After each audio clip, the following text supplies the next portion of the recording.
నమః శివాయ నమః శివాయ ఓం నమః శివాయ. భక్తులందరికీ నమస్కారం అండి. ఎలా ఉన్నారు? బాగున్నారా? ఇంకా ముందుగా చెప్పాల్సింది ఏంటంటే మీరందరూ మా ఛానల్ సబ్స్క్రైబ్ చేశారా? అలాగే బెల్ సింబల్ కూడా ప్రెస్ చేయండి, లైక్ చేయండి, షేర్ చేయండి. ఇప్పుడు చెప్పే విషయాలు ఏంటంటే ఆధ్యాత్మిక భక్తి విషయాలు మా ఛానల్లో ఉంటాయి. దేవాలయాలు, అలాగే స్థల పురాణాలు, భక్తి గీతాలు, అష్టోత్తర నామాలు, అలాగే సబ్స్క్రైబ్ చేసిన వాళ్ళందరికీ, లైక్ చేసిన వాళ్ళందరికీ, కామెంట్ పెట్టిన వాళ్ళందరికీ అందరికీ చాలా చాలా చాలా ధన్యవాదములు. ఎలా ఉంటున్నాయండి మా ఛానల్లో వచ్చే భక్తి విషయాలు? బాగుంటున్నాయా? మీ మనసులో హత్తుకుంటున్నాయా? గొప్ప గొప్ప విషయాలు ఇంకా ఇంకా నాకు తెలియాలని, అవన్నీ మీకు చెప్పాలని నేను అనుకుంటున్నాను. నమస్కారం. మీ శ్రేయోభిలాషి మహేశ్వరి. గౌతమ మహర్షికి సాక్షాత్కరించి అరుణాచల క్షేత్రమునందు జరగవలసినటువంటి పూజా విధానాన్ని ఉపదేశం చేసినప్పుడు అరుణాచల క్షేత్రమునందు ప్రదక్షిణము అత్యంత ప్రధానమైన ప్రాముఖ్యమైన విషయంగా ఆయన నిర్ధారణ చేశాడు.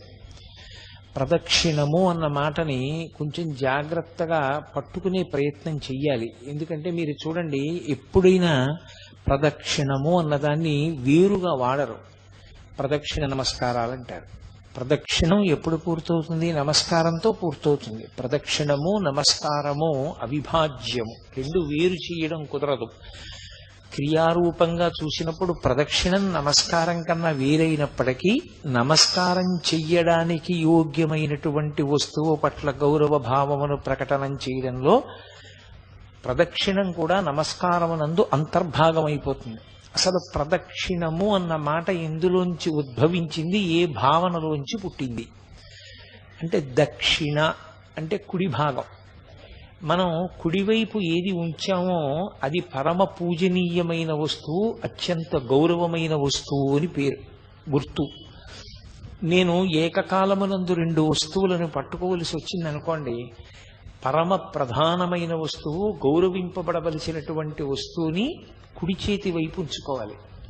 అంత గౌరవించవలసినది కాదు అని అనిపించింది అనుకోండి, ఎడం చేతి పక్కన పెట్టుకుంటారు.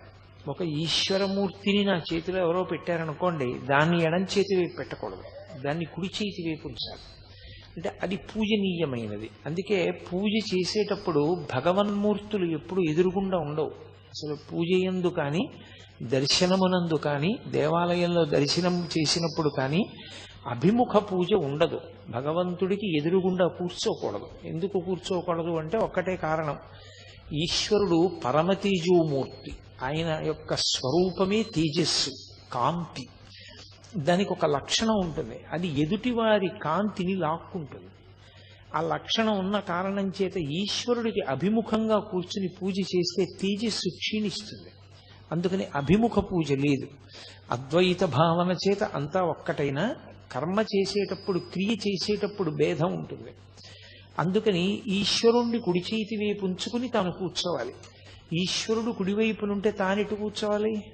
తను ఎప్పుడూ ఆరాధనా సమయమునందు తూర్పు దిక్కుని చూడాలి. తూర్పుని చూస్తూ తాను కూర్చుంటే భగవన్మూర్తులు ఉత్తర దిక్కుగా చూస్తాయి. అప్పుడు పువ్వు పడేటప్పుడు కుడి చేతిని కదిపితే పడుతుంది. ఇలా కుడి చేతి వైపు పళ్ళెంలోంచి పువ్వులు ఇలా అంటున్నారనుకోండి, ఆ పువ్వులు ఈశ్వర మంటపం వైపుకు పడుతుంటాయి, ఈశ్వర పాదముల మీద పడతాయి. ఆయన కుడివైపు ఉంటాడు, మనం తూర్పుని చూస్తూ ఉంటాం.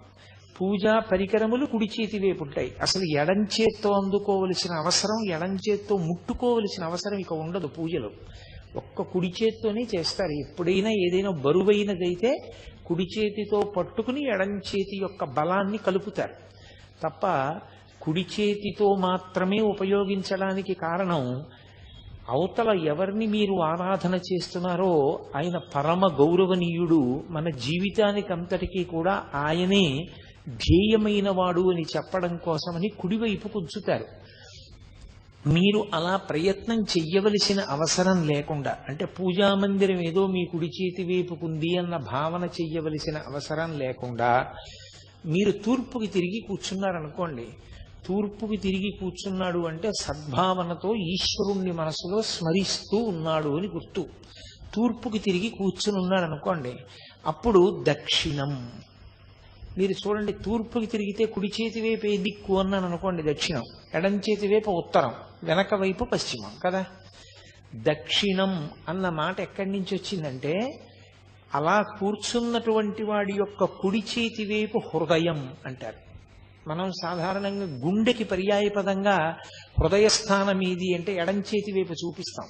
కానీ ఆధ్యాత్మ విద్యయందు హృదయము అన్నది పరమేశ్వరుని యొక్క స్థానము.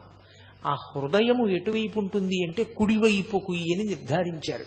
అందుకే భగవాన్ రమణులు తాబేటి బండ దగ్గర ఆయన ఒకసారి కూర్చుని ఉండగా ఆయనకి ఊపిరి ఆగిపోయింది. ఊపిరి ఆగిపోయి రక్త ప్రసారం అంతా ఆగిపోయింది, శరీరం అంతా నల్లగా అయిపోయి కొయ్యబారిపోయింది. పక్కన కూర్చున్న ఆయన గోలగోల పెట్టేశాడు, రమణ మహర్షి శరీరం వదిలిపెట్టేశాడు. రమణులు మాత్రం సాక్షిగా చూస్తున్నారు ఏమవుతోంది శరీరం అని. ఓ, ఇది మృత్యువు వాత పడింది అని తెలుసుకున్నారు. తెలుసుకున్న తరువాత అహంస్ఫురణం మాత్రం ఇక్కడి నుంచి వస్తోంది. అహంస్ఫురణ అంటే ఈశ్వర స్థానంలోంచి ఉన్నాను అని చూస్తున్న భావన ఇక్కడి నుంచి వస్తోంది. ఒక్కసారి ఇటువైపు నుంచి ఒక కాంతి తీవ్రమైన వేగంతో ఎడం పక్కకి వెళ్ళింది. వెంటనే మళ్ళీ గుండె కదిలి రక్త ప్రసారం అయింది. ఆయన లేచారు. ఇప్పటికీ ప్రదక్షిణ మార్గంలో ఆ తాబేటి బండని చూస్తుంటారు. రమణ మహర్షికి ఎక్కడ ఈ అనుభవం కలిగిందో ఆ ప్రదేశానికి ఆ పెద్ద బండకి తాబేటి బండ అని పేరు. కాబట్టి కుడి చేతి వైపు హృదయస్థానం ఉంటుంది. ఆ హృదయస్థానము ఈశ్వర స్థానము. తూర్పుకి తిరిగి చూస్తున్నప్పుడు కుడి చేతి వైపుకి పరమేశ్వరుడు హృదయస్థానమునందున్నాడు. ప్రత్యేకంగా ఒక పూజా మందిరాన్నో ఒక మూర్తినో మీరు పెట్టవలసిన అవసరం లేదు. అలా పెట్టవలసిన అవసరం లేకుండానే పరమ పూజనీయుడైనటువంటి పరమాత్మ ఇక్కడే ఉంటాడు, కుడి చేతి వైపుకు ఉంటాడు. అందుకని దక్షిణం కుడివైపు అయింది. వామభాగం ఎడమ చేతి వైపుకు వచ్చింది. ఇప్పుడు ప్రదక్షిణం అంటే ఏది పరమ పూజనీయమైన ప్రదేశమో, ఏది అత్యంత గౌరవనీయమైనదో దానిని మీ కుడి చేతి వైపుకి ఉంచుకుని మీరు కదిలితే ప్రదక్షిణం అంటారు. ఎందుచేత కదిలేటప్పుడు మీరు తిరుగుతున్నప్పుడు అది మీ ఎడం చేతి పక్కకి ఎప్పుడూ రాకూడదు, అది మీ కుడి చేతి వైపునే ఉండాలి. ప్రదక్షిణం అన్న మాటకు అర్థం ఏంటంటే, మీరు దాని ఎందున్నటువంటి అపార గౌరవము చేత మీరు మీ కదలికల యందు ఆ వస్తువు మీ కుడి చేతి వైపున మాత్రమే ఉండేటట్లుగా చూసుకుంటే మీరు ప్రదక్షిణం చేశారు అని పిలుస్తారు. ప్రదక్షిణానికి సంబంధించిన భావన తెలియకుండా, దాని గురించి అసలు ఏమీ తెలియకుండా ప్రదక్షిణం చేశారనుకోండి, అది తప్పని నేను అంటలేదు. కానీ అసలు భావన లేదనుకోండి, మనసులో ఏమీ లేదు, ఉత్తిని తిరుగుతున్నాడు. ఉత్తిని తిరిగితే ఏమవుతుంది, ఎక్కడ ఏం చెయ్యకూడదో అది చేస్తాడు, మాట్లాడతాడు మధ్యలో. ఎందుకు మాట్లాడతాడు? దాని గౌరవం తెలియదు, దాని పవిత్రత తెలియదు, తెలియనప్పుడు మాట్లాడతాడు. కాబట్టి అంత పూజనీయమైన వస్తువుని కుడి చేతి వైపు ఉంచుకుని తిరుగుతున్నప్పుడు మాట్లాడకూడదు మధ్యలో. ప్రదక్షిణం చేస్తూ మాట్లాడాడు అనుకోండి, అప్పుడు అది ప్రదక్షిణం అవ్వదు. అది అందరూ దేన్ని గౌరవిస్తున్నారో అదంత గౌరవనీయమైనదేమి కాదు అని చెప్పినట్లు అవుతుంది. అందుచేత మాట్లాడకుండా తిరుగుతారు. మీరు ఒక దేవాలయానికి ప్రదక్షిణం చేశారు అంటే గుర్తు ఏమిటి? ఇక్కడ మొదలుపెట్టి ఇలా తిరిగి వచ్చాను అనుకోండి, ప్రదక్షిణం. నేను ఇలా తిరిగి వచ్చినా నా ఈ స్తంభం నా కుడి చేతి వైపుకే ఉంటుంది తప్ప ఎడం చేతి వైపుకి రాదు. అలా రాకుండా నేను చుట్టూ తిరిగి వస్తే ప్రదక్షిణం చేశాను అంటారు. అంటే నేను దాని చుట్టూ తిరిగినా అది మాత్రం నా ఎడమ వైపుకి రాకూడదు, కుడి చేతి వైపునే అది ఉండేటట్టు చూసుకోవాలి. అలా చేస్తే ప్రదక్షిణం.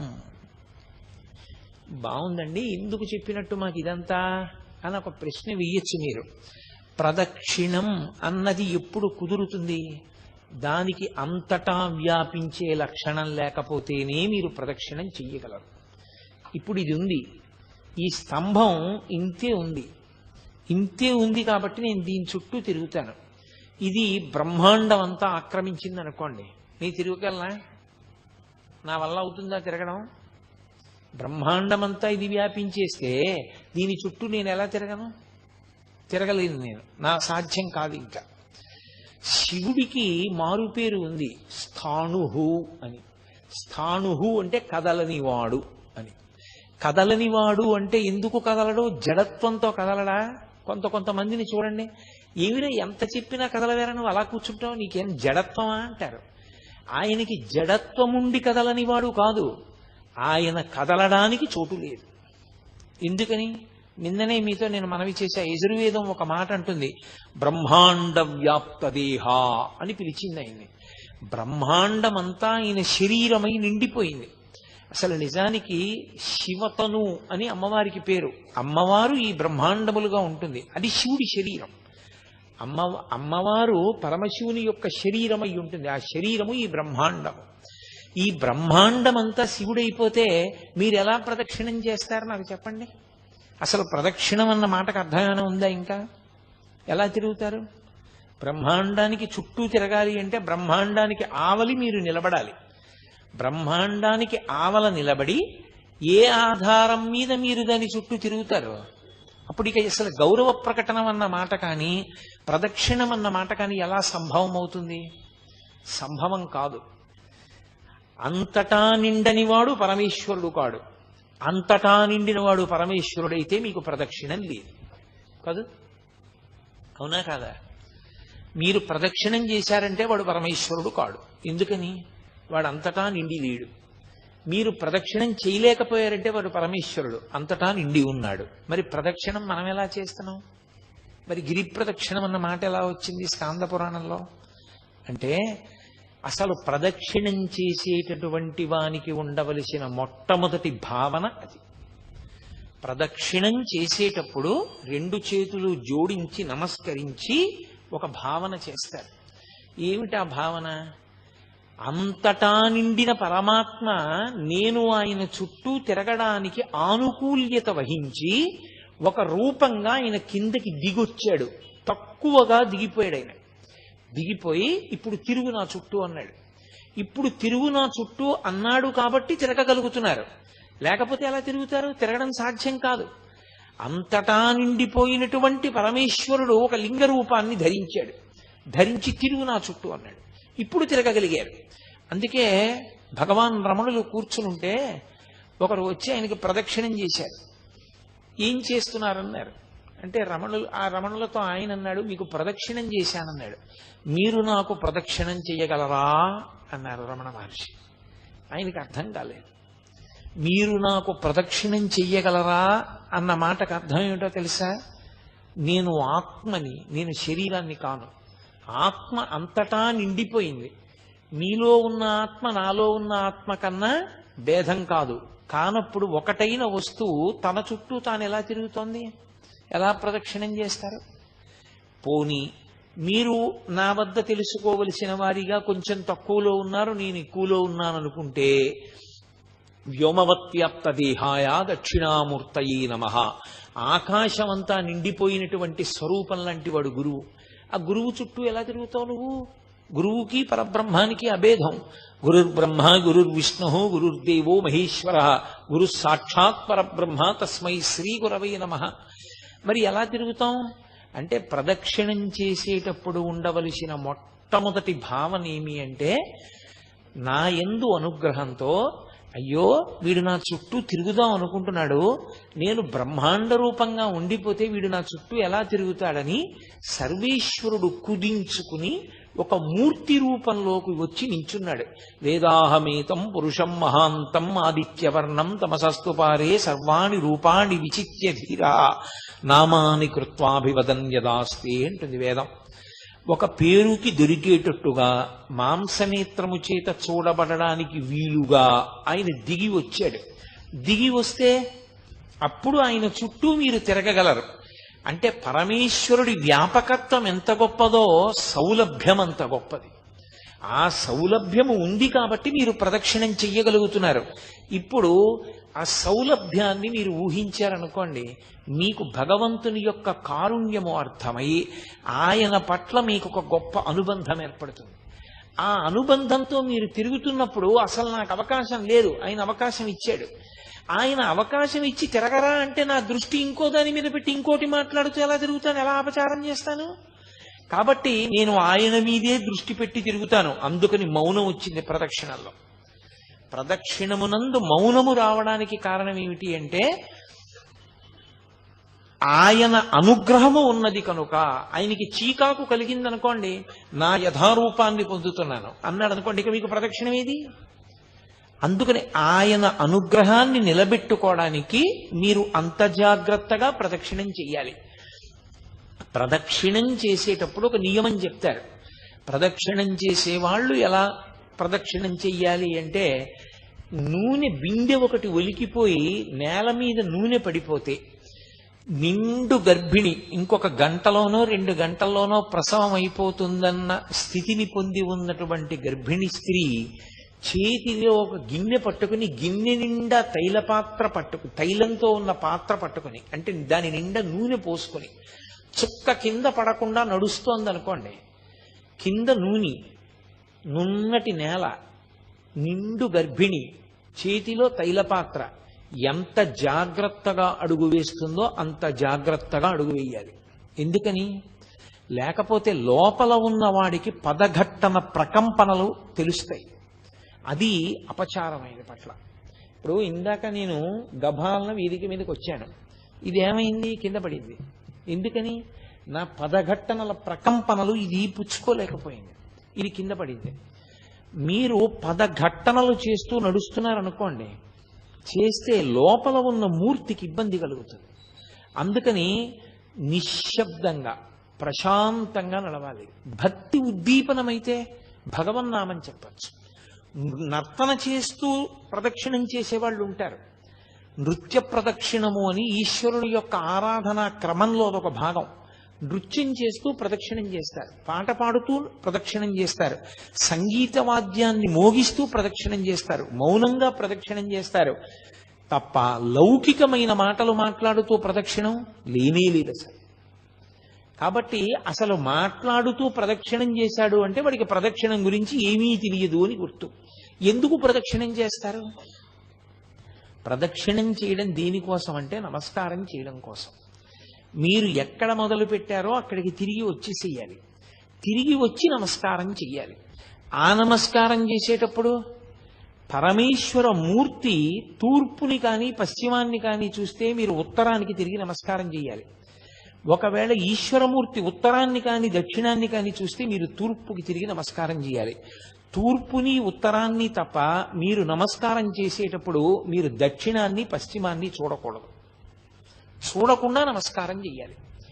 అందుకని ప్రదక్షిణ నమస్కారములు అంటారు. ప్రదక్షిణము తర్వాత వచ్చేది నమస్కారం. ఇది తత్వాన్ని మీరు బాగా పట్టుకోకపోతే ఎప్పుడు ఎక్కడికి వెళ్ళి ఏ ప్రదక్షిణం చెయ్యండి, ప్రదక్షిణమన్న మాట చేత అపరాధం చేస్తాడు తప్ప వాడు శాస్త్రవిహితమైనటువంటి ప్రదక్షిణ చెయ్యలేడు. ఇందుచేత ప్రదక్షిణము కదలిక, నమస్కారము కదలికలు ఆగిపోతాయి. మీరు గమనించండి, ప్రదక్షిణంలో ఏం చేస్తాను? నేను కదులుతాను. పొద్దున్నే నేను అయ్యప్పస్వామి దేవాలయంలో ప్రదక్షిణం చేశాను, గోపూజకి వెళ్ళి. ప్రదక్షిణం చేస్తున్నంతసేపు కదులుతాను, మెల్లగా నడుస్తూ ఉపాలయాలన్నీ దర్శనం చేసి ప్రధానమూర్తి దర్శనానికి వెడతాం. వెళ్ళి ప్రధానమూర్తి దర్శనం చేసినప్పుడు ఏం చేస్తాను? ఆగిపోతాను. ఇక అక్కడ కదలికలు ఉండకూడదు. ఆగిపోయి నమస్కారం చేసి సాష్టాంగము అంటే భూమి మీద పడిపోతాడు. పురసా శిరసా దృష్ట్యా మనసా వచసా తథా పద్భ్యాం కరాభ్యాం కర్ణాభ్యాం ప్రణామోష్టాంగముచ్యతే అని 8 అవయవములు తగిలేటట్టుగా నేల మీద పడి నమస్కరించాలి పురుషుడైతే. స్త్రీ అయితే పంచాంగ నమస్కారం, వాళ్ళు నేల మీద పడి నమస్కారం చేయకూడదు. కాబట్టి ఇప్పుడు నమస్కారం చేస్తే కదలికలన్నీ ఆగిపోవాలి కాసేపు. దాని రహస్యం ఏమిటో తెలుసా? ఎందుకు ప్రదక్షిణ నమస్కారాలు వచ్చాయో తెలుసా? ప్రదక్షిణం చేసేటప్పుడు ఎంత మౌనంగా ఎంత జాగ్రత్తగా నడిచావో ధర్మాన్ని అంత జాగ్రత్తగా పట్టుకుని కదులుతూ ఉండాలి. ధర్మము ప్రతి క్షణం కదిలిపోతుంది. ఒక క్షణంలో ఉన్న ధర్మం ఇంకో క్షణంలో ఉండదు, ఒక చోట ఉన్న ధర్మం ఇంకొక చోట ఉండదు. ఇక్కడ నాది ఒక ధర్మం, మీది ఒక ధర్మం. మీరు శ్రోత, మీరు కదలకుండా వింటారు, నేను కొంత కదులుతూ ఉంటాను. నేను ఉన్నతాసనం మీద కూర్చుంటాను చెప్పేవాడిని కాబట్టి, వినేవాళ్ళు చెప్పేవాడి మీద గౌరవంతో అంతకన్నా క్రిందకి కూర్చుంటారు. ఇదే నేను నా కార్యాలయానికి వెళ్ళాననుకోండి, నా పై అధికారికి నమస్కారం చెయ్యాలి, అప్పుడు అది నా ధర్మం. అంతేకాని ఇక్కడ నేను నమస్కారాలు పుచ్చుకున్నాను కదా అని అక్కడ నేను నమస్కారం చేయనకూడదు. అక్కడ నాకది ధర్మం. ధర్మం అనుక్షణం మారిపోతుంది. ధర్మం ఒకలా ఉండదు. మారిపోతున్న ధర్మాన్ని ఒడిసి పట్టుకోవాలి. ఎక్కడ ఎలా ఉండాలో అలాగే ఉండాలి. ఎక్కడ ఎలా ఉండాలో అలా ఉండడంలో వైక్లభ్యం వచ్చిందనుకోండి, మీరు చిన్నవాళ్ల పట్ల తప్పు చేస్తే ఈశ్వరుడికి క్షమార్పణ చెప్పాలి, పెద్దవాళ్ల పట్ల తప్పు చేస్తే పెద్దవాళ్ళకి క్షమార్పణ చెప్పాలి. నా మాట మీరు బాగా పట్టుకున్నారో లేదో, నేను క్షమార్పణ రెండుగా విభాగం చేసి మాట్లాడాను. చిన్నవాళ్ల పట్ల దోషం చేస్తే నేను ఈశ్వరుడికి క్షమార్పణ చెప్పాలి. నా కూతురుతో నేను మాట్లాడేటప్పుడు నేను పొరపాటుగా మాట్లాడాను అనుకోండి, నేను అలా మాట్లాడకూడదు. కానీ నేను కొంచెం వ్యగ్రతతో మాట్లాడాను నా కూతురుతో, కోపంగా. అది కన్నుల నీరు పెట్టుకుంది. నాన్నగారు కోపంగా మాట్లాడారమ్మా నన్ను అని. ఇప్పుడు అమ్మ ఏమనుకోకురా, ఏదో అన్యథా ఆలోచనలో ఉన్నాను, ఆ వ్యగ్రతలో నిన్ను తొందరపడి గబుక్కుని అన్నానమ్మా, అలాగా నన్ను మన్నించు అనకూడదు. చిన్నపిల్లల దగ్గర అపరాధం చేసినటువంటి వాడు చిన్నపిల్లలకి క్షమార్పణ చెప్పకూడదు. తాను ఈశ్వర మందిరంలోకి వెళ్ళి క్షమార్పణ చెప్పాలి. పరమేశ్వర, పొరపాటు చేశాను, నా కూతురు నా కడుపున పుట్టింది, దాని పట్ల వ్యగ్రతతో ఏదో కోపంతో ఇంటికి వచ్చి గభాలన ఏ పుస్తకమో కనపడలేదని దాన్ని నింద చేశాను, నువ్వే తీసి ఎక్కడో పడేసి ఉంటావని. పాపం దానికి తెలియదు, నేనే ఎక్కడ పెట్టానో గుర్తొచ్చింది. దాని మనసు కుండింది. నాన్నగారు నన్ను అనవసరంగా అన్నారండి, నేను తప్పు చేశాను, దాని మనసు బాధ పెట్టాను, నన్ను క్షమించు అని ఈశ్వరుడికి క్షమార్పణ చెప్పాలి. పెద్దవాళ్ల పట్ల అపచారం చేస్తే, నా కూతురు నా పట్ల అపచారం చేసింది అనుకోండి, దేవుడికి చెప్పడం కాదు, పూజా మందిరంలోకి వెళ్ళి నాన్నగారండి క్షమించండి, నేను పొరపాటు చేశాను, నిజమే నేనే తీశాను ఆ పుస్తకం, నాన్నగారు తీయలేదు అన్నాను కానండి, మర్చిపోయాను, నేనే తీశాను, మీకు కనపడలేదు, మీరు ఇబ్బంది పడ్డారు, నన్ను క్షమించండి అని చెప్పాలి. ధర్మాన్ని ధర్మంగా పట్టుకోవాలి. అందుకే ధర్మం అంతా కదలిక. ధర్మమునందు కదిలి కదిలి కదిలి కదిలి ఎక్కడ ఆగిపోతాడంటే సత్యమునందు ఆగిపోతాడు. సత్యము మారదు. అన్ని వేళలా, అన్ని యుగములలో, అన్ని రోజులలో, అన్ని సంధ్యలలో మార్పు లేక, కదలిక లేక ఒక్కలా ఉండిపోయేటటువంటి పదార్థమునకు సత్యమని పేరు. ఆ సత్యము బ్రహ్మము, పరమేశ్వరుడు. సత్యం జ్ఞానమనంతం బ్రహ్మ. సత్యమే బ్రహ్మము, బ్రహ్మమే సత్యము. సత్యమునకు బ్రహ్మమునకు అభేదము. ఆ సత్యాన్ని చేరుకోవడానికి మీరు కదులుతూ ఉండాలి ధర్మం పట్టుకుని. ధర్మం పట్టుకుని కదిలి కదిలి సత్యమునందు ఆగిపోతారు. అదే ఈశ్వరుణ్ణి చేరిపోవడం. అందుకే ధర్మాన్ని ఎవడు పట్టుకున్నాడో వాడు సత్యాన్ని చేరిపోతాడు. ఎవడు ధర్మాన్ని వదిలేశాడో వాడు సత్యాన్ని చేరలేడు. కాబట్టి ప్రదక్షిణ నమస్కారము కదిలి కదిలి ఆగిపోవుట, పడిపోవుట. కదిలి కదిలి ఆగిపోవడం అంటే తిరిగి తిరిగి ఈశ్వరుణ్ణి చేరిపోవడం. జన్మ జన్మలు ఎన్నో ఎత్తి జీవుడు శరీరాలు మార్చి మార్చి మార్చి మార్చి ప్రవేశించి ధర్మాన్ని పట్టుకోవడానికి వీలైనటువంటి మనుష్య జన్మలోకి ప్రవేశించి, ధర్మము అన్నిటికీ ఉండదు, మనుష్యుని ఒక్కొక్కనికే ధర్మం, మిగిలిన వాటికి అన్నిటికీ కలిపి ఒకటే ధర్మం, పశుధర్మం.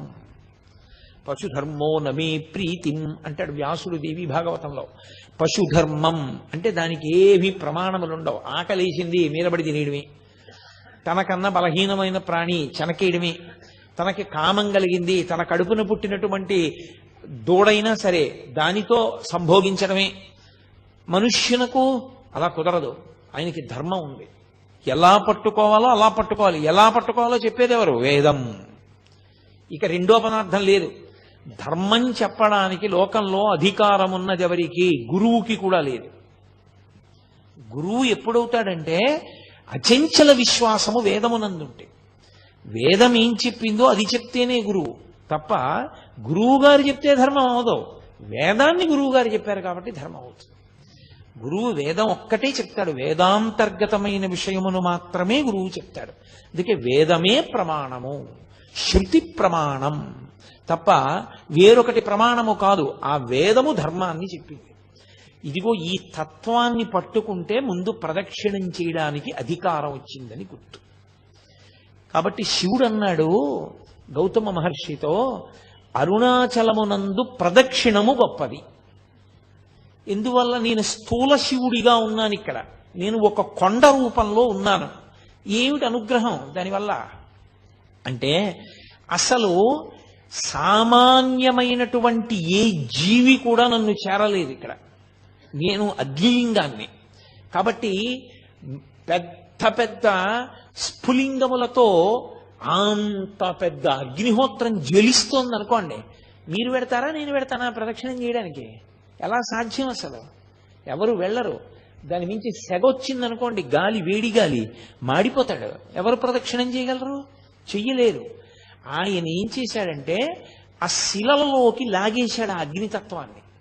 లాగి ఒక కొండలా కనపడేటట్టుగా, దాని మీద ఓషధిలో పెరిగేటట్టుగా కూడా అనుగ్రహించాడు. ఒక కొండలా కనపడిన కారణం చేత మీరు పరమేశ్వర ప్రదక్షిణాన్ని చెయ్యగలరు. నా అనుగ్రహము చేత అగ్నిలింగమైన నేనే అరుణాచలంలోకి వచ్చేటప్పటికి ఒక పర్వత రూపాన్ని పొందాను. ఈ పర్వత రూపాన్ని పొందిన కారణం చేత ఇక్కడ ఎవరు ప్రదక్షిణం చేస్తానని నిర్ణయం చేసుకుని బయలుదేరుతాడో వాడు కొన్ని కోట్ల కోట్ల కోట్ల కోట్ల జన్మలెత్తితే తప్ప అసలు ఆ సంకల్పమును పొందడు. నేను నిన్ననే మీతో ఒక మాట మనవి చేశా. అరుణాచల ప్రవేశమునకు ముందు, అరుణాచల ప్రవేశము తరువాత అని జీవుడికి విభాగం చేస్తారు. అసలు వీడెప్పుడైనా అరుణాచలం వెళ్ళాడా చూస్తారు. అరుణాచలం వెళ్ళాడు, ఆ జీవుడి స్థాయి వేరు. అరుణాచలం వెళ్ళలేదు, ఆ జీవుడి స్థాయి వేరు. ఇప్పుడు అరుణాచల ప్రవేశం చేశాడు, గిరి ప్రదక్షిణం చెయ్యాలి, ఆ గిరికి ప్రదక్షిణం చెయ్యాలి తాను. ఆ కొండకి ప్రదక్షిణం అంటే శివుడికి ప్రదక్షిణమే. ప్రదక్షిణం అన్న మాటకు అర్థం మీరు బాగా గుర్తుపెట్టుకోవాలి. ఏ బిందువు దగ్గర మీరు బయలుదేరారో తిరిగి ఆ బిందువు దగ్గరికి వచ్చేయాలి. కుడి చేతి వైపుకి మీకు కొండ ఉండాలి, ఉండేటట్టుగా తిరిగి రావాలి. అలా తిరిగి వస్తే దానికి ప్రదక్షిణం అని పేరు. ఆయన అన్నాడు, కలియుగంలో ఈ అరుణాచల పర్వతం చుట్టూ ఎవరు ప్రదక్షిణం చేస్తారో వాళ్ళందరికీ కూడా 100 అశ్వమేధములు 100 వాజపేయములు చేసిన ఫలితం వేస్తాను. అశ్వమేధయాగం అసలు నిజానికి కలియుగంలో లేదు. కలియుగంలో అశ్వమేధయాగం సంకల్పం చెయ్యడానికి అధికారం లేదు, చెయ్యకూడదు. ఎందుకంటే నిషేధింపబడింది. అశ్వమేధయాగంతో సమానమైనటువంటిది ఒకటి ఉంది, అది చేస్తే అశ్వమేధయాగ ఫలితం ఇచ్చేస్తారు. వాడు అశ్వమేధయాగం చేశాడు అని ఫలితం ఇస్తారు. ఏదది? అనాథ ప్రేత సంస్కారం. అనాథ ప్రేతానికి సంస్కారం చేస్తే వాడు అశ్వమేధయాగం చేశాడు అని ఫలితం వేస్తారు. 100 అశ్వమేధయాగముల యొక్క ఫలితాన్ని గిరి ప్రదక్షిణం చేసిన వాళ్ళకి వేస్తానన్నాడు. 100 వాజపేయములు చేసినటువంటి ఫలితాన్ని గిరి ప్రదక్షిణం చేసిన వాళ్ళకి వేస్తానన్నాడు. అంటే దాని ఉద్దేశ్యం, అసలు అరుణాచలం అనేటటువంటి క్షేత్రం ఒకటి ఉంది, దానికి ఇంత ప్రాశస్త్యం ఉన్నది, పరమశివుని యొక్క పరిపూర్ణమైన అనుగ్రహం ఉన్నది, అక్కడికి వెళ్ళాలనేటటువంటి కోరిక పుట్టడం జరగదు. ఎందుకని? అసలు కొన్ని కోట్ల జన్మలెత్తితే తప్ప అరుణాచల పర్వతం గురించి తెలుసుకోడు. అరుణాచల వైభవం అన్న మాట వినడు. కాబట్టి పక్కన పెట్టేయి. విన్నాడు, అది మనసులో హత్తుకుని అరుణాచలంలోకి ప్రవేశిస్తానన్న మాట అన్నాడు పో, అహంకారం వదలలేడు. ఏదో ఒకటి వెంట పెట్టుకుంటాడు. వెంట పెట్టుకుని నేనింత వాణ్ణని డాంబికానికి పోయాడా ఆయన లోపలికి రానివ్వడు. అహంకార పరిత్యాగం చేశాడా లోపలికి రానిస్తాడు. అందుకే అరుణాచలంలోకి వెళ్ళాడు అంటే వాడికి ఏదో అధికారం ఉంది, పరమేశ్వరానుగ్రహాన్ని పొంది ఉన్నాడని గుర్తు. అందుకే లోపలికి రానివ్వరు. అటువంటి క్షేత్రాల్లో పరమ ప్రఖ్యాతమైన క్షేత్రములు అరుణాచలము, కాశీపట్టణము, ఇవన్నీ. ఎందుకని? అగస్త్య మహర్షి స్కాంద పురాణంలోనే కుమార సంహితలో చెప్తారు, ఎన్నో క్షేత్రాలకు వెళ్ళి నమస్కారం చేసినటువంటి పుణ్యము పరీపాకమైతే కాశీపట్టణంలోకి రావడానికి అర్హత వస్తుంది. అసలు అన్ని క్షేత్రాలకి జీవుడు ఎప్పటి నుంచో వెడుతుంటే ఆ ఫలితం ఉంటే తప్ప కాశీలోకి వెళ్ళలేడు. కుదరదు అవతలబమ్మన్నారు. ఇక అరుణాచలం తత్తుల్యం. అంత గొప్పది. అరుణాచల ప్రవేశము అంత తేలికైన విషయం కాదు. కాబట్టి ప్రదక్షిణం, ప్రదక్షిణం అన్న మాటకు అర్థం ప్రదక్షిణం. స్కాంద పురాణాన్ని ఆధారం చేసుకుని భగవాన్ రమణులు అందరికీ చెప్తూ ఉండేవారు. ఎవరు అరుణాచలం వెళ్ళినా రమణుల దర్శనానికి వెళ్ళేవారు.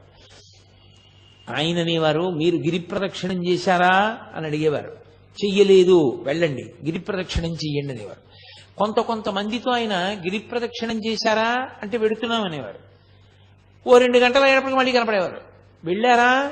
వెళ్ళొచ్చేసామండి అనేవారు. ఎలా వెళ్ళారు? 14 మైళ్ళు. ఎలా పెడతారు అంత తొందరగా అంటే గుర్రబండి మీద వెళ్ళామండి అనేవారు. ఆయన నవ్వి అనేవారు, ప్రదక్షిణ ఫలితం గుర్రాందా మీదా అనేవారు. ప్రదక్షిణం గుర్రం చేసింది, నువ్వు గుర్రం మీద ఎక్కి కూర్చున్నావు, నీకెక్కడి నుంచి వస్తుందా ఫలితం? రాదు. కాబట్టి నువ్వు నడిచి వెడితే నువ్వు ప్రదక్షిణం చేసినట్టు. ఒకానొకప్పుడు ధర్మకేతు అని ఒక మహారాజు, ఆయన గుర్రం మీద ప్రదక్షిణం చేస్తుంటే ఆ గుర్రం బడలిపోయి కింద పడిపోయి అది అంతర్ధానం అయిపోయింది. ఇదేడు గుర్రం అంతర్ధానం అయిపోయింది అనుకున్నాడు. ఆ గుర్రం ప్రదక్షిణం చేసిన కారణం చేత పరమేశ్వరుడు దాన్ని తన గణములలో ఒక గణానికి ఆధిపత్యం ఇచ్చాడు. అది కైలాసానికి వెళ్ళిపోయింది. అశరీర వాక్కు విని ఆ ధర్మకేతు బుద్ధి తెచ్చుకొని తాను కూడా ప్రదక్షిణం చేసి ఒక గణానికి ఆధిపత్యాన్ని పొందాడు పరమశివుడి దగ్గర. అరుణాచలంలో గిరి ప్రదక్షిణం అంటే అంత గొప్పది. మహర్షి అందుకే ఒక మాట చెప్తుండేవారు, ప్రదక్షిణం.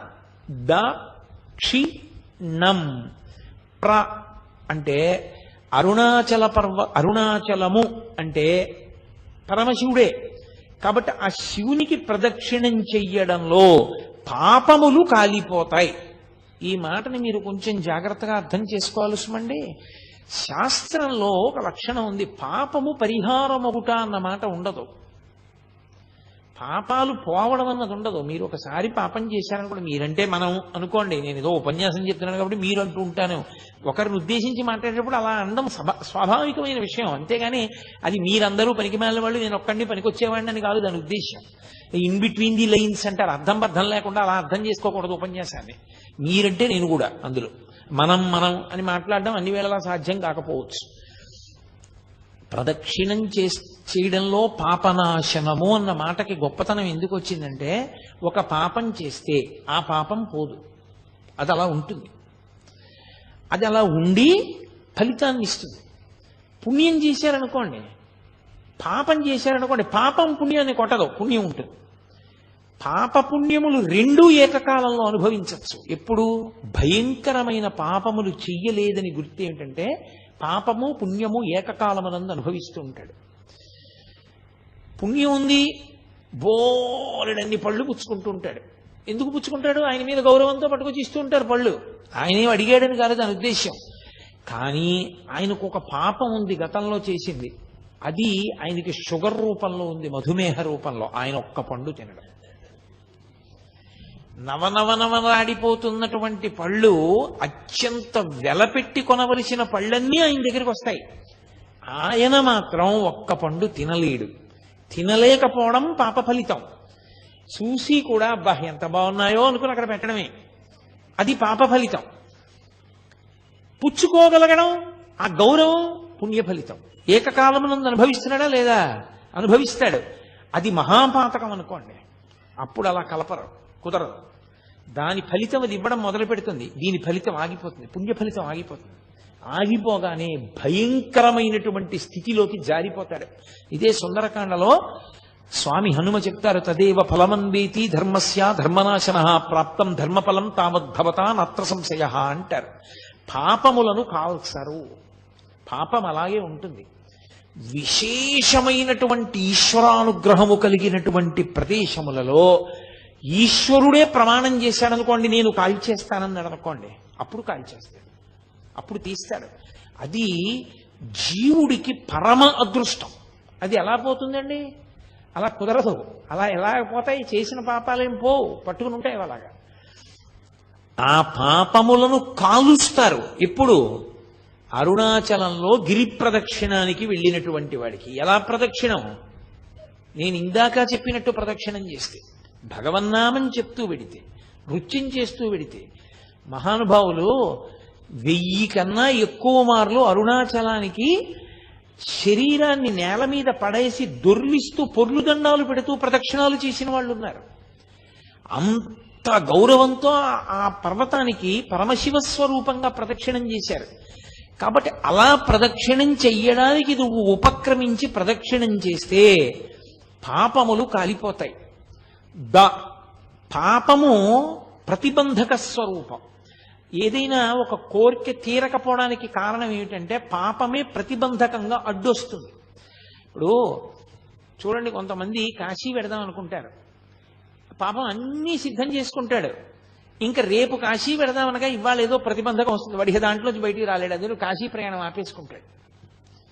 ఈశ్వరుణ్ణి ఏదో సేవిద్దాం అనుకుంటాడు, సేవించలేడు, వదిలిపెట్టవలసి వస్తుంది, పూజలోంచి లేచిపోవలసి వస్తుంది, ఒక్కొక్కసారి తప్పదు. అలా జరిగింది. ఒక దేవాలయానికి వెడదాం అనుకుంటాడు, ఎవరో వస్తారు, ఆయన్ని చూడగానే అయ్యో గుడిలోకి ఎడుతున్నాను అన్నా కూడా మనసు చిన్న చేసుకుని లోపల బాధపడుతున్నా పైకి వెకిలిన ఒకటి నవ్వి రెండంటూ తీసుకుని ఇంట్లోకి ఎడతాడు. ఆయన వెళ్ళిపోతారు, గుడి కట్టేస్తారు. అంత పరమపావనమైన తిథి నాడు దేవాలయానికి వెళ్ళడు. లేదు, మంచి కార్యం, గుడికి వెళ్ళాలి, అనారోగ్యం, వెళ్ళలేడు.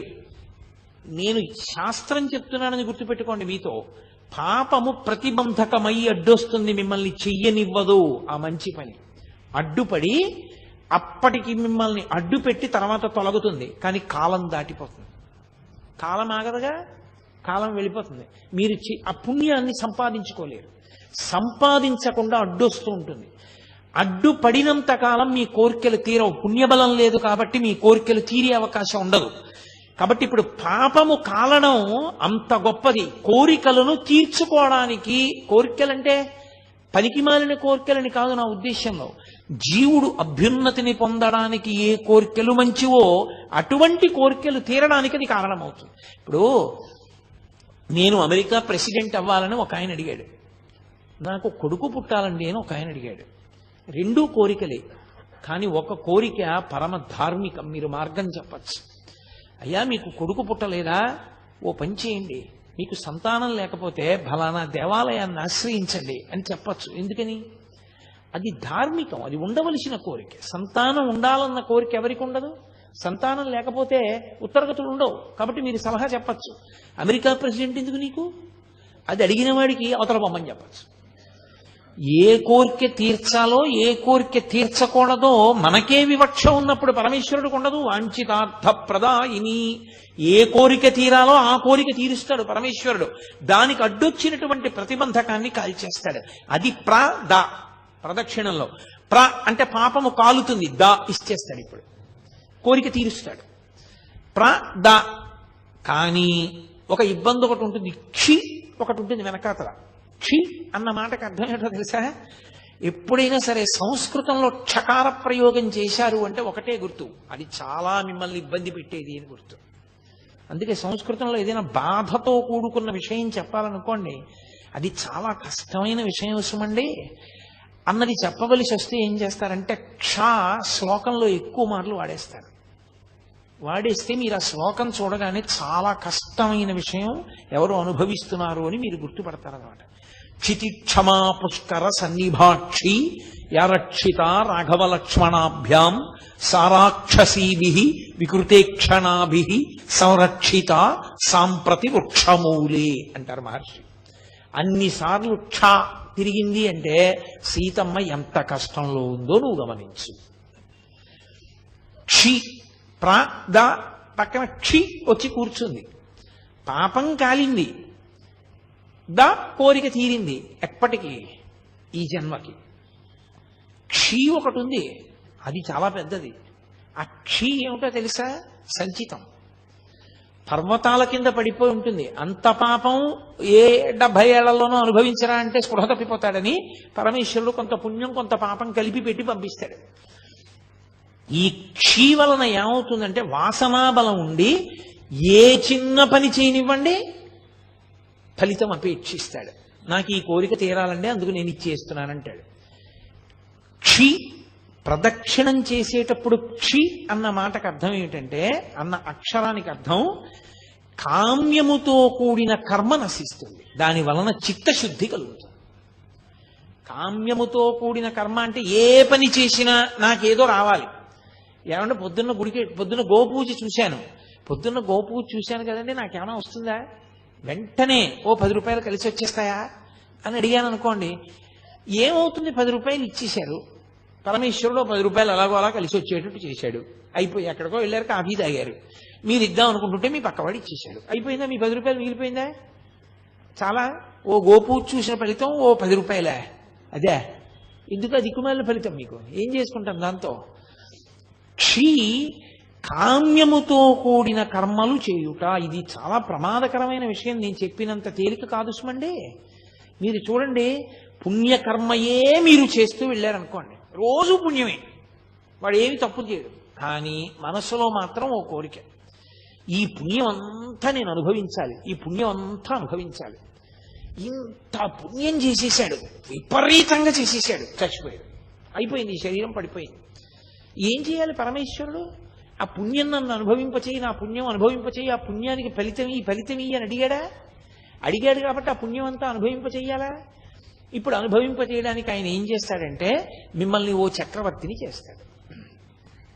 ఓ 20 ఏళ్ళో 30 ఏళ్ళో చక్రవర్తిత్వం.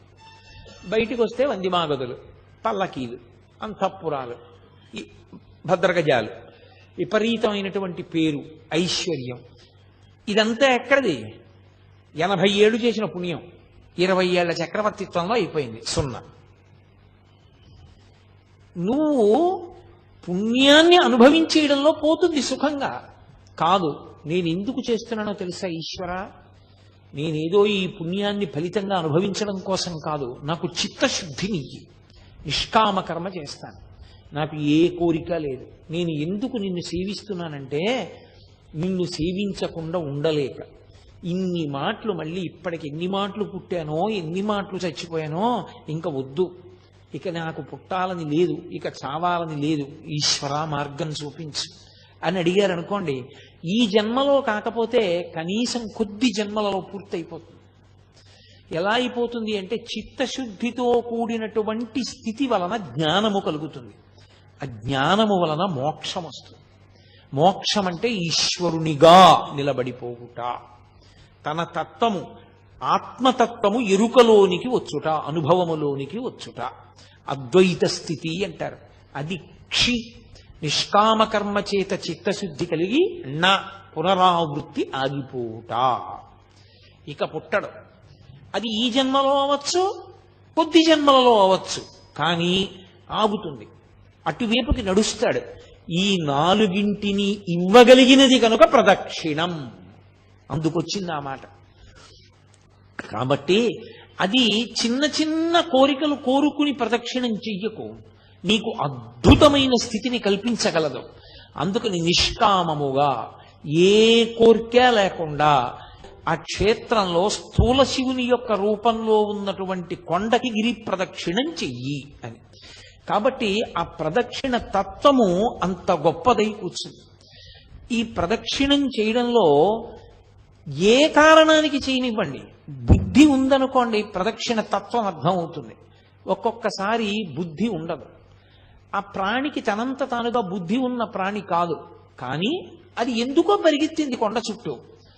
బుద్ధి లేని ప్రాణైనా దానికి ప్రదక్షిణం యొక్క విలువ తెలుసుకునే అవకాశం దాని ఉపాధికి లేకపోయినా అది పరిగెత్తింది కాబట్టి పరమేశ్వరుడు ఫలితం ఇస్తాడు. అది స్థూల శివుడుగా ఆయన రావడం వల్ల లోకానికి కలిగినటువంటి మహోపకారం. అలా ఆర్తి కలిగిన వాళ్ళకి చిన్న చిన్న విషయాల దగ్గర నుంచి పెద్ద పెద్ద విషయాల వరకు ఆయన అనుగ్రహించాడు ఆ ప్రదక్షిణ తత్వంలో. అందుకే కామ్యమునందు కూడా మీకు ప్రత్యేకంగా కోరి ప్రదక్షిణం చెయ్యక్కర్లేదు. ఆదివారం నాడు ప్రదక్షిణం చేశాడనుకోండి, ఆదివారం నాడు ప్రదక్షిణం చేసి వచ్చేస్తే సూర్యమండలాన్ని భేదిస్తాడు జీవుడు. శరీరం పడిపోయిన తర్వాత శరీర పతనానంతరము సూర్యమండలాన్ని ఛేదించి కైలాసంలో శివలోకానికి వెళ్ళి శివ సాన్నిధ్యమును పొందుతాడు. ఒక సోమవారం నాడు ప్రదక్షిణం చేశాడనుకోండి, జరామృత్యువులను దాటతాడు. జరామృత్యువు అంటే వృద్ధాప్యము, మృత్యువు, ఇవి ఇది ఒక చిత్రమైనటువంటి విషయం. చాలా మంది త్రిదళం త్రిగుణాకారం త్రినేత్రంచ త్రియాయుధం అంటుంటారు, కానీ అలా లేదు. అసలు యథార్థ పాఠం త్రియాయుషం అనుంది. త్రియాయుషం ఏకబిల్వం శివార్పణం. త్రియాయుషం అంటే 3 రకములైన ఆయుర్దాయాల్ని కోరుతారు. నేను వృద్ధాప్యాన్ని చూడాలని నేను కోరుకోవాలి. బాల్యము, కౌమారము, యవ్వనము దాటి నేను వార్ధక్యాన్ని చూడాలి అని అడగాలి. ఎందుకో తెలుసా? వార్ధక్యాన్ని చూడలేదు అంటే అపమృత్యువు. నా మనవల్ని ఎలా చూస్తాను? నా మనవల్ని చూసేశాను అనుకోండి, నేను నా 2వ తరాన్ని చూసేశాను. 2 తరాలు చూసేశాను అంటే లౌకికంగా నేను నా ఆయుర్దాయం చేత పరిపూర్ణంగా వంశంలో ప్రధానమైన మలుపులు చూసేశాను. ఇప్పుడు నేను వానప్రస్థానికి, ఈశ్వరుణ్ణి చేరుకోవడానికి, తపస్సు చేసుకోవడానికి వెళ్ళవచ్చు, అర్హత పొందుతాను. ముందే పడిపోయింది అనుకోండి శరీరం, అసలు ఇంకా కొడుకు లేడు, కొడుకుని చూడలేదు, తను చెయ్యవలసిన కర్తవ్యాలు పూర్తి చేయలేదు, అది అపమృత్యు దోషం అంటారు దాన్ని. అలా పడిపోకూడదు శరీరం. కాబట్టి అపమృత్యు దోషం పోవాలి అంటే జరా అంటే వృద్ధాప్యమునందు చింతతో అమ్మో ఇది పడిపోతుందేమో, అమ్మో ఇది పడిపోతుందేమో, అమ్మో ఇది పడిపోతుందేమో అని బెంగతో కాకుండా అమ్మో ఇది పడిపోకముందే చేసేయాలనేటటువంటి తాపత్రంతో చెయ్యగలిగినటువంటి స్థితిని పొంది తదనంతరము ఇక మళ్ళీ ఇంకొకసారి చావవలసిన అవసరం ఉండదు. అది ఆఖరి చావు. అంటే ఇంకోసారి పుట్టడని గుర్తు. పుడితే కదా చావడం. అది ఆఖరి వృద్ధాప్యం. ఆ ఆఖరి వృద్ధాప్యం భయంతో ఉండదు. ఆ ఆఖరి వృద్ధాప్యం త్వరతో ఉంటుంది. ఓ జుట్టు తెల్లబడిపోతోంది, 60 వచ్చేసాయి, చేసేయాలి గబగబా మంచి కార్యక్రమాలన్నీ. ఈ పాటి ఓపిక ఉండగా సంధిబంధములు సడలిపోకముందే ఈశ్వరారాధన చేసేయాలి, ఈశ్వరుడిచ్చిన సమయాన్ని సాధ్యమైనంత వెచ్చించేయాలి అని త్వర కలిగి భగవదారాధన యందు మగ్నుడవుతాడు. మగ్నుడై ఆ భావనతో భావనతో భావనతో భావనతో ఉన్న కారణం చేత శరీరం పడిపోతున్నప్పుడు కూడా పటికి బెల్లం తిన్న నోరులా ఆ పారవస్యంతో పడిపోతాడు. పడిపోయిన కారణం చేత భగవంతుని యొక్క స్మరణలతోనే వెళ్ళిపోయాడు కాబట్టి ఇక మళ్ళీ రాడు కాబట్టి ఇక ఇంకొకసారి చావడు, ఇంకొకసారి పుట్టుక లేదు, ఇంకొకసారి మరణము లేదు. అందుకని జరామరణములను దాటాలి అంటే సోమవారం నాడు ప్రదక్షిణం చేయాలి. నువ్వు వేరే ఏమీ అడగక్కర్లేదు. ఏ రోజు ప్రదక్షిణం చేసినా ఫలితమే. ఈ కాలమా ఆ కాలమా అలా ఏం లేదు. మంగళవారం నాడు ప్రదక్షిణం చేస్తే సార్వభౌమత్వము. అయితే నేను ఇక్కడ మీకు ఒక మాట చెప్పవలసి ఉంటుంది. స్వయంగా భగవాన్ రమణులు చెప్పిన మాట. అరుణాచలంలో అరుణగిరికి ప్రదక్షిణానికి మంగళవారము శ్రేష్టము, చాలా మంచిది. మంగళవారం నాడు గిరి ప్రదక్షిణం చేస్తే ఎందుకో తెలుసా? అది అగ్ని కొండ, పావకి సుబ్రహ్మణ్య తత్వం, అది సుబ్రహ్మణ్య క్షేత్రం, శివానుగ్రహం. అక్కడ మంగళవారం నాడు ఉదయం కుజహోర ఉంటుంది. కుజుని యొక్క శక్తిని తగ్గించగలిగిన వాడు సుబ్రహ్మణ్యుడు. మంగళవారం సుబ్రహ్మణ్యానుగ్రహాన్ని ప్రోధి చేస్తుంది. అందుకే మంగళవారం నాడు ప్రదక్షిణం చాలా గొప్పది. సూరి నాగమ్మ గారు ప్రతి మంగళవారం గిరి ప్రదక్షిణానికి వెళ్ళేవారు. అప్పుడు మంగళవారం నాడు ప్రదక్షిణం చేసిన వాడు సార్వభౌముడవుతాడు. సార్వభౌముడవుతాడు అన్న మాటకు అర్థం చక్రవర్తి అంటే రాజ్య పరిపాలనే అనుకోక్కర్లేదు.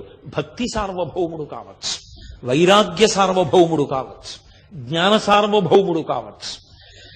కాబట్టి మంగళవారం నాటి ప్రదక్షిణం సార్వభౌమత్వాన్ని ఇస్తుంది. బుధవారం నాడు గిరి ప్రదక్షిణం చేసినటువంటి వాడికి అపారమైనటువంటి పాండిత్యం అవ్వుతుంది. పాండిత్యం అంటే ఏవో కొన్ని పద్యాలు కొన్ని శ్లోకాలు చెప్పడం అనుకుంటున్నారేమో, కాదు. పండాహ అంటే భగవంతుని యొక్క జ్ఞానము కలుగుట. భగవద్జ్ఞానము కలగాలి అంటే తనంత తానుగా లోపల పొటమరించాలి అంటే బుధవారం నాడు ప్రదక్షిణం చెయ్యాలి.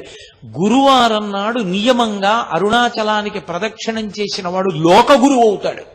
అంటే జగద్గురు స్థానాన్ని పొందుతాడు. అంతటి మహానుభావుడు అవుతాడు.